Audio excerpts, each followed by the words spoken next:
There's nothing better for setting the perfect campsite ambiance than the humble wood campfire.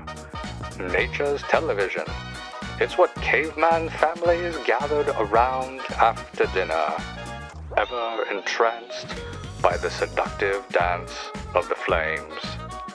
But this camping tradition is not without its dangers.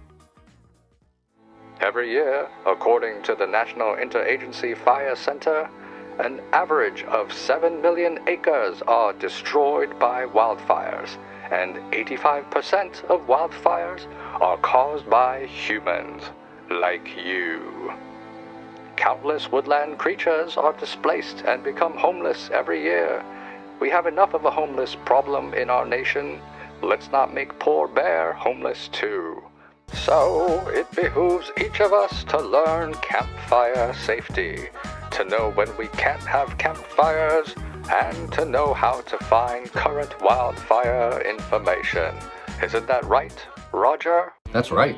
Weird 1950s propaganda voice guy. In my How to Plan Overlanding Trips video, I briefly talked about checking for wildfire information when you're planning out your overlanding adventure, but I never went into detail on how to do that. So let's dive into this important topic today and review some basic campfire safety, and I'll show you how to look up current wildfire information and how to look up current fire restriction information, because knowing is half the battle. And remember, never tell anyone you're home alone and never give anyone your address.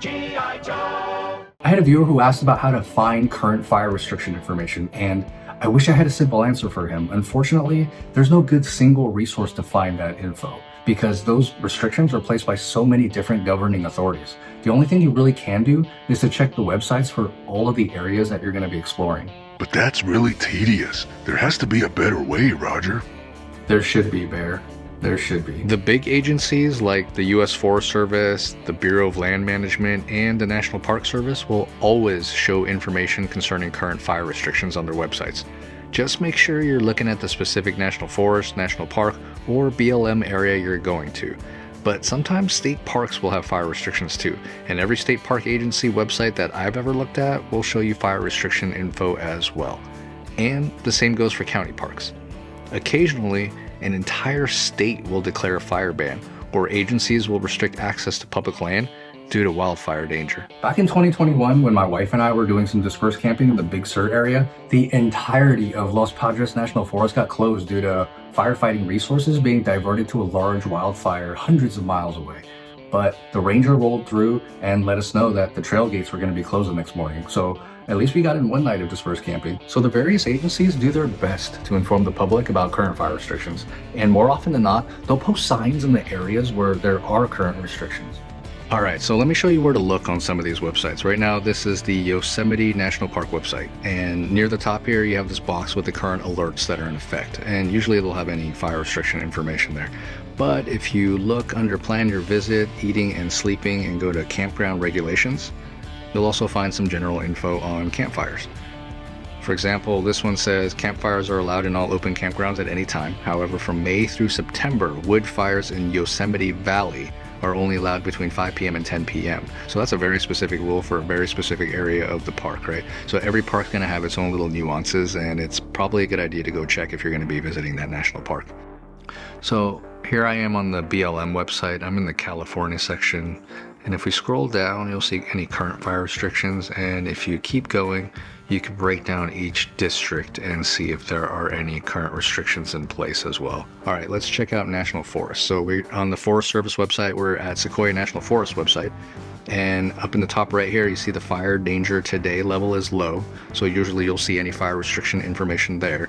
Or down here, you've got forest orders, alerts, and notices. And if you click that, you have a list of all the current alerts, and any fire restrictions will definitely be listed in there. Lastly, let's look at a state park website. So this is the state park website for Anza Borrego in Southern California. And if I'm scrolling down, I see notices and something about campfires here. So there is a way to find fire restriction information. You just have to be willing to do a little bit of digging on your own. So there you have it, a really long-winded and complicated answer to what seems to be a pretty simple question. I really do wish there was an all-encompassing resource for fire restriction info, but there just isn't. And I almost forgot one really important thing. Even when there are open wood fire restrictions, Typically, you're still allowed to use propane fire pits, so if you have one, carry it as a backup. What about current wildfire information? Well, fortunately, that's much easier to find, and there's a few places to look for that, and they generally all have the same information.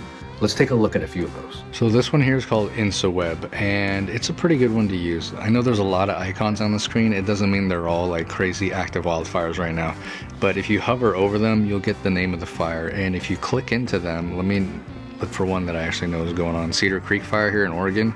If you click on that icon, it'll give you some very, very basic information, like this one's 70% contained right now. And wow, that's a lot of acres burned already though. And then you can actually click into it and it'll go into further details on the incident that you can review if you like. So this is a super useful website. They also have information like if it's a prescribed fire, like these guys right here. That just means a fire agency started on purpose for fire control. And we also have this one, the National Fire Situation Awareness website maintained by the National Interagency Fire Center. This one's not as user-friendly, but it does have quite a bit of information as well. I don't use this one as much, so I'm not as familiar with it, but I'll put links for both of these websites down in the description below so that you can use them. And we also have the Gaia GPS app and the Onyx Offroad app that both have active wildfire map layers. So let's take a look at those real quick too. Okay, here we are in the Gaia GPS app right now, and I have zoomed in Oregon, but I don't see that Cedar Creek fire we were looking at earlier on the web. So let me check the map layers, and there we go. I have wildfire's current and wildfire's satellite turned down on opacity. Now we see the Cedar Creek fire.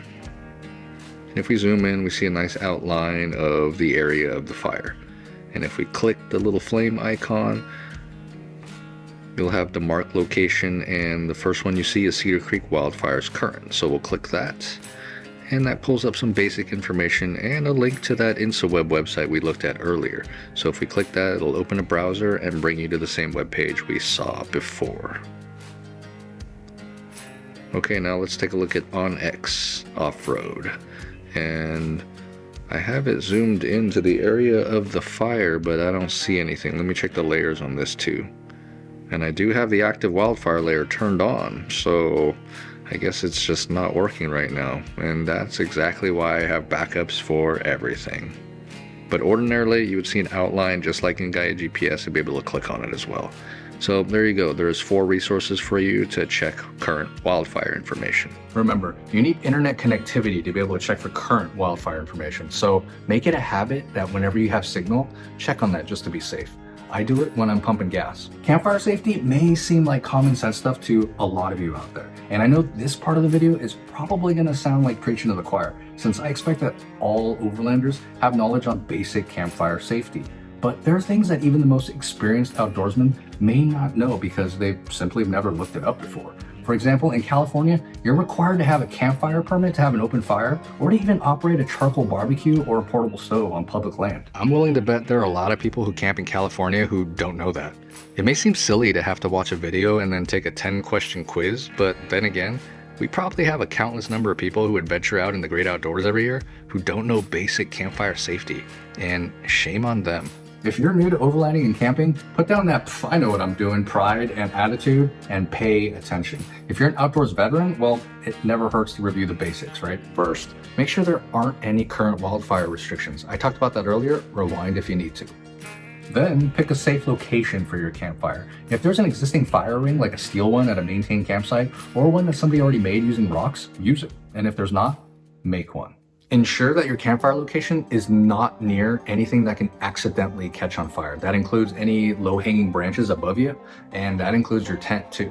Also, clear your area of any leaves, dry grass, pine needles, that sort of thing within a 5-foot radius of your campfire location, and stack your extra wood upwind and a few feet away from your campfire. If it's really windy, take precaution and try to find an area where you can block some of that wind. And if not, well, maybe it's not a good idea to have an open campfire. Never use any sort of combustible liquid like gasoline or kerosene to start or accelerate an open fire. And if you feel some sort of weird need to do that, you really need to learn how to properly and safely start an open fire because you don't know what the you're doing. Always use local firewood and never haul your firewood more than, say, 50 miles or so from where you obtained it. And in fact, in most states, It's illegal to transport firewood across state lines. Doing so risks the spread of invasive insects that decimate forests. Here's a couple of photos of forests that have been ravaged by invasive insects. Once your campfire gets going, never leave it unattended. Keep your campfire small and under control. Always have a shovel and water ready to go. When you're ready to extinguish your campfire, drench it in water and then stir it with your shovel. Make sure it's cool to the touch before you leave the area. And if it's still warm, drench it in water and stir it again. Repeat that process until it's cool to the touch. Lastly, and this might sound offensive to somebody out there, but I don't really care. Literal cavemen, Homo erectus, knew how to not set everything on fire. Know the campfire safety basics and do the campfire safety basics. And yes, a lot of wildfires are caused by electrical equipment failures, but don't think for a second that campers don't cause wildfires too. If you've made it this far, or you're back because you've seen some of my other videos, please hit that subscribe button down in the corner there. I'm currently working on 2 other videos that are taking a little bit longer to make, but I think you'll get some good info out of those. So if you want to get notified for future videos, go ahead and hit that bell icon. And I'm finally planning another adventure sometime in late February. I'll take you guys along with me on that journey, so keep an eye out for that one as well. As always, thank you guys so much for watching. I hope you'll join me for the next one. Always remember, while you're out on your adventures, destinations don't matter, the journey matters. This is Roger, over and out. There's nothing better for setting the perfect campsite ambiance than excessive amounts of alcohol. Obnoxiously loud EDM music at 3 a.m. Rolls into camp late at night with his high beams on guy. OPP. You down with OPP? Hell no.